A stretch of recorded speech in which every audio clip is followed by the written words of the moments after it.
नमस्कार दर्शक बंधु आपण को आम चैनल को स्वागत। आज भिडियोटी मेष राशि व्यक्ति विशेषों बहुत गुरुत्वपूर्ण रही। से आपणकर जदि मेष राशि होता है तेबे यही भिडियोटी को निश्चित भाव थरे मात्र शेष पर्यंत देखिबे एवं निजर व्यस्त समय मध्यरु मात्र 10 मिनिट समय आपण निज पाई दियंतु एवं जानतु आगकू हेबाकु थिबा विराट परिवर्तनर भविष्यवाणी विषय रे। देखंतु दर्शक बंधु दीर्घ 72 वर्ष परे माने एही मे मास 15 तारिख दिन नवग्रहंकर स्वामी सूर्यदेव एवं नवग्रहंकर गुरु देवगुरु बृहस्पति एकत्र करिवे परिवर्तन निजर गति रे राशि रे एवं चलन रे, जहा एक बड़ परिवर्तन रहिबा एवं यह बहुत प्रभावशाली परिवर्तन हेबाकु जाउछि। तेबे आसंतु जानिबा आगामी 1 वर्ष आपणकू एही दुईटी प्रमुख ग्रहंकर एकत्र महापरिवर्तन किभଳି फल प्रदान करिबा ता सहित जानिबा आपणकर स्वास्थ्य शिक्षा प्रेम संपर्क वैवाहिक जीवन पारिवारिक संपर्क क्यारियर एवं व्यापार वाणिज्य किभଳି प्रभावित हेबाकु जाउछि। तेबे विलंब नकरी आजिर कार्यक्रमटी को आगक बढ़ाइबा किंतु भिडियोटी आरंभ करिबा पूर्वरु जदि आपणकर भी मेष राशि होइथाए एवं आपण भी ईश्वर को आंतरिक भक्ति एवं विश्वास करंती तेबे भिडियोटी को लाइक करंतु कमेंट बॉक्स रे जय जगन्नाथ जय मां लक्ष्मी अवश्य लिखि दियंतु। ता सहित आपणक मनरे जहाँ भी प्रश्न रही जहाँ भी द्वंद्व रही आपण कमेंट बॉक्स रे पचारि पारंती। आमे आपणक प्रश्नर उत्तर देबा पई यथा संभव प्रयास करिवु। देखंतु आम सह जोगाजोग करिबा पई आपणकू भिडियोर मध्य भाग रे एक व्हाट्सएप नंबर टिए मिलिबा। सेही नंबर माध्यमरे आपण आम सह जोगाजोग करी निजर नूतन कुंडली प्रस्तुत करि पारंती। ता सहित आपणकर विवाह हेउ क्यारियर हेउ स्वास्थ्य को जदि नहीं किछि समस्या रही ताहार प्रतिकार मध्य जानि पारंती। ता सहित जदि आपण विवाह पई कुंडली मेलक करिबाकु चाहुचंती तेबे मध्य आम सह एही व्हाट्सएप नंबर माध्यमरे जोगाजोग करंतु। तेबे आसंतु कार्यक्रमटी को आगकू बढ़ाइबा किंतु सर्वप्रथमे जानिबा आपणक मेष राशि रे नवग्रहंकर स्थितिटी किभଳି रहुची। देखंतु आपणकर प्रथम गृह रे सूर्य द्वितीय गृह रे देवगुरु बृहस्पति चतुर्थ गृह रे मंगल षष्ठ गृह रे केतु एवं द्वादश गृह रे बुध शुक्र शनि एवं राहु विराजमान करिसंती जहा फल रे सेही गृह गुडिक अधिक प्रभावित हेबा। किंतु एही मे मास 15 तारिख दिन गुरु आपणक द्वितीय गृह रु तृतीय गृह को गोचर करिवे एवं सूर्य आपणक मेष राशि रु बाहरी आपणक द्वितीय गृह बा वृष राशि को गोचर करिवे। तेणु करी एही गृह गुडिक अधिक प्रभावित हेबा। तेबे आसंतु देखिबा गुरुंकर एही गोचर आपणको किभଳି प्रभावित करूची। विशेष भाव में गुरुंकर दृष्टि आपणकर केउ गृह गुडिक रहुची एवं सेही गृह रे किभଳି प्रभाव पकाउची। देखंतु तृतीय गृह हेउची आपणकर छोट बड़ यात्रार गृह आपणकर ऑनलाइन कारोबार गृह। जदि आपण ऑनलाइन रे काम करूचंती सोशल मीडिया रे इन्फ्लुएंसर अछंती डिजिटल मीडिया रे काम करूचंती किंबा आपण सॉफ्टवेयर रे किछि काम करूचंती एमिति भी आपण जदि भी ऑनलाइन किछि बिजनेस करूचंती तेबे आपनको बहुत अधिक सफलता मिलबाक जाउची। जदि आपण पूर्वरु बहुत संघर्ष करुथिले एवं आपणक परिश्रम अनुपात रे आपनको सेते अधिक सफलता मिल नथिला ताहले आपण मानक पई एही मे मास 15 तारिख परे बहुत भल समय आसुची। आपणक परिश्रम अनुपात रे लाभ 2 गुणित होई आपनको मिलिबो। आपनको मान सम्मान मिलिबो एवं देखंतु आपण छोट बड़ यात्रा करि पारंती जेउथि पई आपणकर इनकम टी आहुरी अधिक मध्य वृद्धि होई पारे। सब परे देखंतु तृतीय गृह हेउची आपणक भाई भौणीकर मध्य गृह।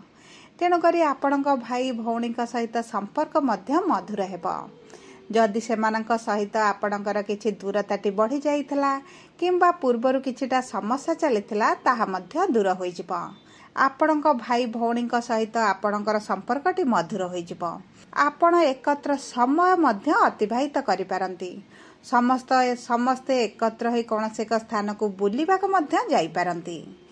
ଯଦି ଆମେ ଦେଖିବା ଗୁରୁଙ୍କର ଦୃଷ୍ଟି ବିଷୟରେ, ତେବେ ଦେଖନ୍ତୁ ଗୁରୁଙ୍କର 3ଟି ଦୃଷ୍ଟି ରହିଥାଏ। ଗୁରୁଙ୍କର ପଞ୍ଚମ ଦୃଷ୍ଟି, ସପ୍ତମ ଦୃଷ୍ଟି ଏବଂ ନବମ ଦୃଷ୍ଟି। ପଞ୍ଚମ ଦୃଷ୍ଟି ଆପଣଙ୍କର ବିବାହର ଗୃହରେ ରହିଛି। ତେଣୁକରି ଯେଉଁମାନେ ଅବିବାହିତ ଅଛନ୍ତି ଏବଂ ବିବାହର ଯୋଜନାରେ ରହିଛନ୍ତି, ଏହି ମେ ମାସ 15 ତାରିଖ ପରେ ବିବାହ ପାଇଁ ବହୁତ ଭଲ ସମୟ ଆସୁଛି। ଆପଣଙ୍କର ବିବାହ ସ୍ଥିର ହୋଇପାରେ କିମ୍ବା ଆପଣଙ୍କର ବିବାହ ହେବାର ବହୁତ ଅଧିକ ସମ୍ଭାବନାଟି ଦେଖାଯାଉଛି। କାରଣ ଦେଖନ୍ତୁ, ଆପଣଙ୍କର ମାଙ୍ଗଳିକ କାର୍ଯ୍ୟ କିଛି ଅନୁଷ୍ଠିତ ହେବ, ଆପଣଙ୍କ ପରିବାରରେ ଶୁଭ କାର୍ଯ୍ୟ ହେବ ଏବଂ ଯଦି ଆପଣ ପୂର୍ବରୁ ବିବାହିତ ଅଛନ୍ତି, ତେବେ ଆପଣଙ୍କ ବୈବାହିକ ଜୀବନରେ ବଡ଼ ପରିବର୍ତ୍ତନ ଆସିବ। ଆପଣଙ୍କ ସାଥୀଙ୍କ ସହିତ ଆପଣଙ୍କର ସମ୍ପର୍କ ବହୁତ ମଧୁର ହେବ। ପୂର୍ବରୁ ଯଦି ବି କିଛି ଖରାପ ପରିସ୍ଥିତି ଚାଲିଛି ଏବଂ ଆପଣଙ୍କ ମଧ୍ୟରେ ଦୂରତାଟି ବଢ଼ିଯାଇଥିଲା, ତେବେ ସେହି ଦୂରତାଟି କମିବାକୁ ଯାଉଛି।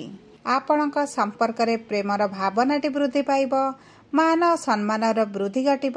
ବିଶେଷ ଭାବରେ ଉଭୟଙ୍କ ମଧ୍ୟରେ ବୁଝାମଣାଟି ବହୁତ ଭଲ ରହିବ। ଆପଣଙ୍କ ସାଥୀ ଆପଣଙ୍କ ନିଷ୍ପତ୍ତିକୁ ସମ୍ମାନ ଦେବେ ଏବଂ ଦେଖନ୍ତୁ ଆପଣଙ୍କୁ ବହୁତ ସପୋର୍ଟ କରିବା ମଧ୍ୟ ଆରମ୍ଭ କରିବେ। ଆପଣଙ୍କ ପରିବାରରେ ଆପଣଙ୍କର କିଛି ଏଭଳି ଘଟଣା ଘଟିପାରେ ଯେଉଁଥିପାଇଁ ଆପଣଙ୍କର ସାଥୀଙ୍କର ଆପଣଙ୍କ ପ୍ରତି ସମ୍ମାନ ଭାବନା ବଢ଼ିଯିବ।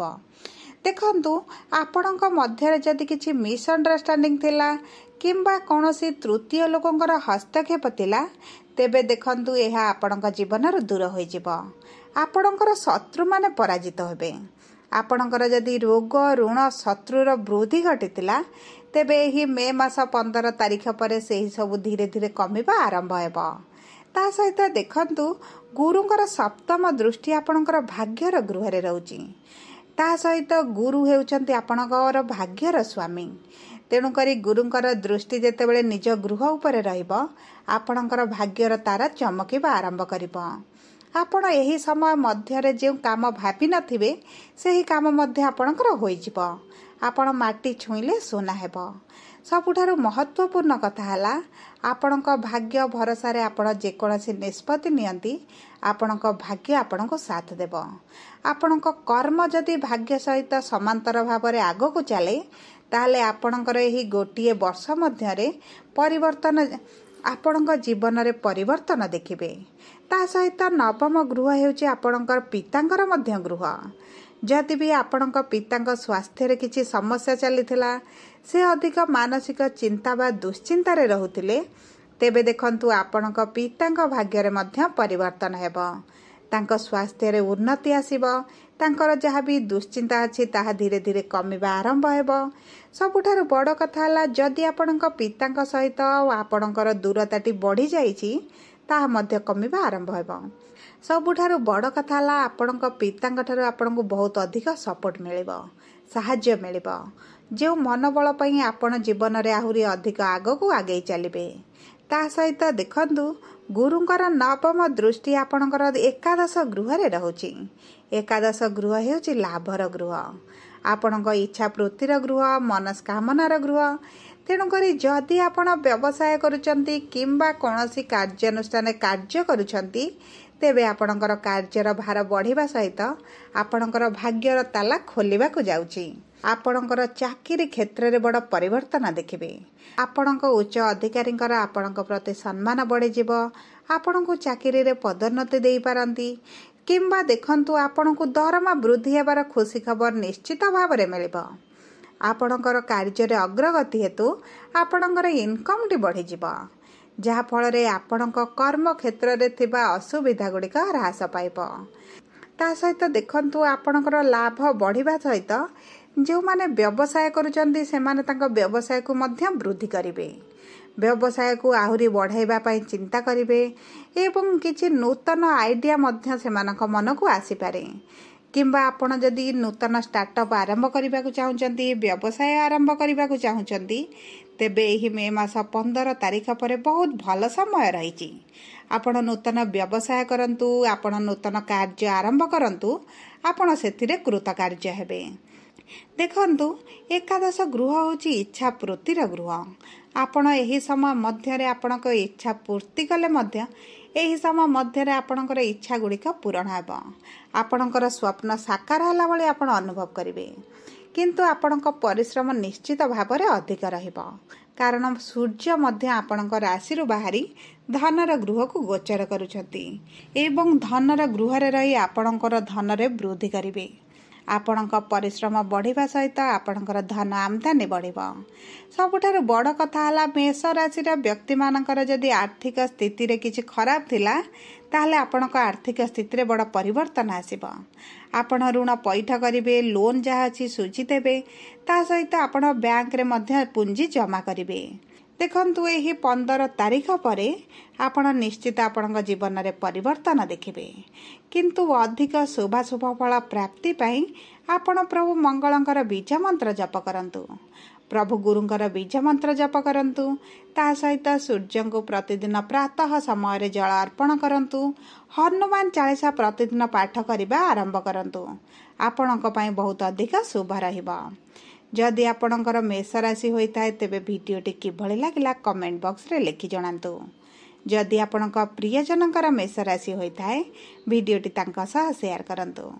जदि प्रथम थर आम चैनल को आसीछंती तेबे चैनलटी को सब्सक्राइब करंतु। जदि आम सह जोगाजोग करिबा पई चाहुचंती तेबे भिडियो रे जो नंबर टी दिया जायछि नंबर माध्यम रे आम सह जोगाजोग करंतु। धन्यवाद।